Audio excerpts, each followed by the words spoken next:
Shanice Holt. We'll be performing Doubt, Act 1, Scene 3. I'll be playing Sister Aloysious. I'll be playing Father Flynn. I'll be playing Sister Jane. Thank you. Woo! Hello, St. Nicholas School. Oh, yes, Mr. McGinn, thank you for calling back. Yes, I was wondering if you could remove the tree limb that's fallen in the courtyard. Sister Veronica tripped on it this morning and fell on her face. No, I think she's all right. She doesn't look any worse. Thank you, Mr. McGinn.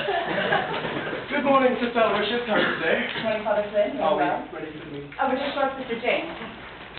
Oh, did I hear Sister Veronica had an accident? Oh, yes, Sister Veronica tripped on a tree limb this morning and nearly killed herself. Is she all right? Oh, she's fine. Her sight isn't that good, isn't it? Her sight is fine. Nuns fall, you know. No, I didn't know that. Yes, it's a habit. Happens more often than not. What with us being all in black and white and so prone to falling, we're more like dominoes than anything else. Not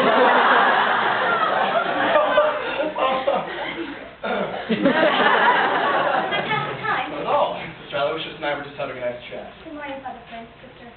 I'm sorry I was delayed. Mr. McGinn closed the courtyard to fix something, so I had to go through the convent and outside door. And then I ran into Sister Veronica. How is she? She has a bit of a... Never mind, Sister. I actually have a hot pot of tea ready, Father. Would you like a cup of tea? I would love a cup. Perhaps you could serve me, Sister. And yourself, of course. Would you like tea, sister? No, thank you. I already have my cup. Oh, is there sugar? Oh, yes, sugar. Oh, I put it away for Lent last year and never remembered to take it out. Ben wants to give up then. No, I suppose not. I'll serve you, though. I feel it. The fingernail. Oh, I've been wearing it a little long lately. Was the sugar? Oh, yes, 1, 3. 1, 2, 3. Sister, do you take sugar? Oh, never. Oh, it's not that there's anything wrong with sugar. Well, thank you for coming by today, Father. We're at our wit's end. I think it's an excellent idea to rethink the Christmas pageant. Last year's efforts were a little woebegone. No, I loved it. But I love all Christmas pageants. I just love the nativity, the birth of the Savior. Oh, and the hymns, of course. Oh, little town of Bethlehem. Oh, come, come, Emmanuel. Thank you, Sister James. Sister James will be co-directing the pageant this year from the Shield. So what do you think, Father? Is there something new we could do? Well, we all love Christmas hymns, but I think it would be jolly to include a secular song. Secular? Yes, it's beginning to look a lot like Christmas, something like that. What would be the point of including a secular song? Fun. Or Frosty the Snowman. That's a good one. You'd have one of the boys dress up like a snowman and dance around. Which boy? We do tryouts. Frosty the Snowman. A pagan belief in magic. The snowman comes to life when an enchanted hand is placed on his head. If the music were more somber, people would realize the images are disturbing and heretical.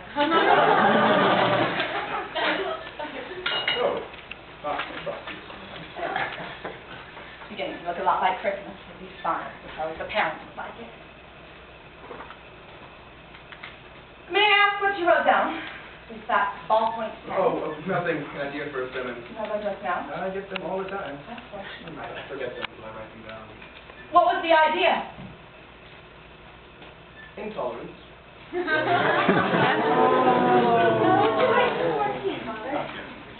I think the message of the Second Ecumenical Council was that the church needs to put on a more familiar face that reflects the local community. Maybe sing a song from the radio every now and then. Take the kids out for ice cream. We should be friendlier. Maybe take the boys out on a camping trip. The children and parents should see us as members of their family rather than emissaries from Rome. I think the pastor should be charming, like a community theater doing a show. But we're not members of their family. We're different. Why? Because of our vows? Precisely. I don't think we're so different. You know, I would like some more tea. And they expect us to be different. The working class people of this parish trust us to be different. I think we're getting off subject. Oh. Yes, Christmas. We must be careful how we use Donald Mueller in the Christmas pageant. Easy there, sister. So you don't spill? Oh, yes, Father. What about Donald Mueller? We must be careful we do not hide Donald Mueller nor pull him forward. Because of the color of his skin. That's Why? some father. I think he should be treated just like every other boy. You yourself singled the boy out for special attention. You held a private meeting with him in the rectory a week ago. Yes? What are we talking about? Donald Mueller? The boy acted strangely when he returned to class. He did? When he returned from the rectory, a little odd, yes. How did he act strangely? I don't know how to explain it. He laid his head on the desk. You mean you had some impression? Yes. And you come from the rectory, so you're asking if I know anything about this? That's it. you want to discuss the pageant? Is that why I'm here, or is this what you wanted to discuss? Well, I feel a little uncomfortable. Why? What do you think? Something about your tone. I prefer discussion of facts rather than tone, Holt. Well, if I judge my conversation with Zalamila's big concern to you, sister, I would have sat you down and talked to you about it. But I did not discern that it is concern to you. Perhaps you are mistaken in your understanding of what concerns me. The boy is in my school. Therefore, his well-being is my responsibility. His well-being is not an issue. I am not satisfied that is true. He was upset when he returned from the rectory. Did he say something? No. What happened in the rectory? Happened? Nothing happened. I had a talk with the boy. What about? It was a private matter. He's 12 years old. What could be private? Say it again, sister. I object to your tone. Not about my tone or your tone, Father Flynn. This is about arriving at the truth. Well, what? You know what I'm talking about, don't you? You're controlling the expression on your face right now. My face? You brought me into your office to talk about the pageant. Am I to understand that you brought me into your office to confront me in some way? It's outrageous. I am not answerable to you. I can only imagine that your unfortunate behavior is a result of overwork. I may suggest a leave of absence. I would suggest it. Good morning, sister. Good morning, Father. There was alcohol on his breath. He returned from the meeting with you. Alcohol. I did smell it on his breath. Can't you let this alone? No. I see there's no evidence. Hi, Father. Would you like some more tea? You should have left this alone. No. Donald Mueller served as an altar boy last Tuesday morning. After Mass, Mr. McGinn caught him in the sacristy drinking altar wine. When I found out, I sent for him. There were tears. He begged not to be removed from the altar boys, and I did. I told him if no one else found out, I would let him stay on. What a relief. That explains everything. Oh, thanks be to God. Oh, look, sister, it's all a mistake. And if I speak to Mr. McGinn? Speak with Mr. McGinn, by all means. But now that the boy's secret's out, I'm afraid he can't stay on the altar boys, which I think is too bad. What else can I do for the boy? You were trying to protect the boy. I might have done the same thing. Is there any way Donald can stay on as an altar boy? No. The boy drank altar wine. He cannot continue as an altar boy. Of course, you're right, sister. I'm just not as disciplinarian you are. And he is the only Negro in the school that did affect my thinking on the matter. Must have held the same standards as you. Of course. Now, did you want to discuss the pageant, or was that... Oh, no. That was the issue. Are you satisfied?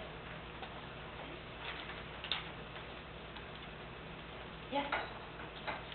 I'll be going. I have some writing to do. Intolerant. That's right.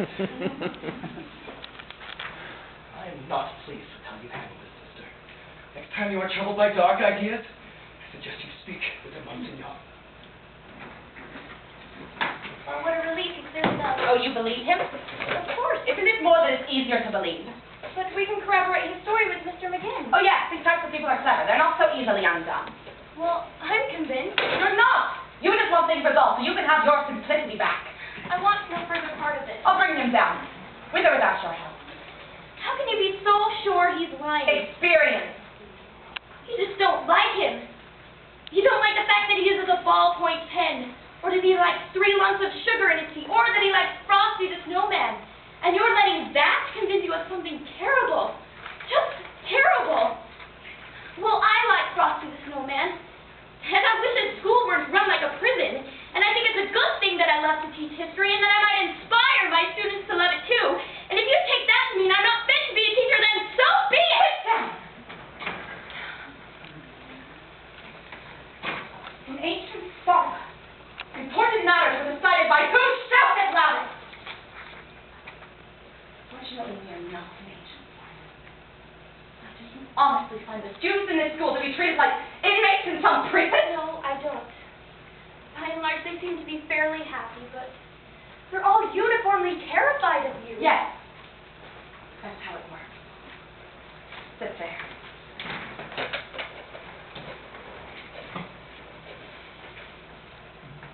Hello, is this Mrs. Mueller? Yes, this is Sister Aloysious from St. Nicholas School. I'm calling about your son, Donald. I was wondering if you and your husband could come by and have a little talk. Then we'll continue. Thank you.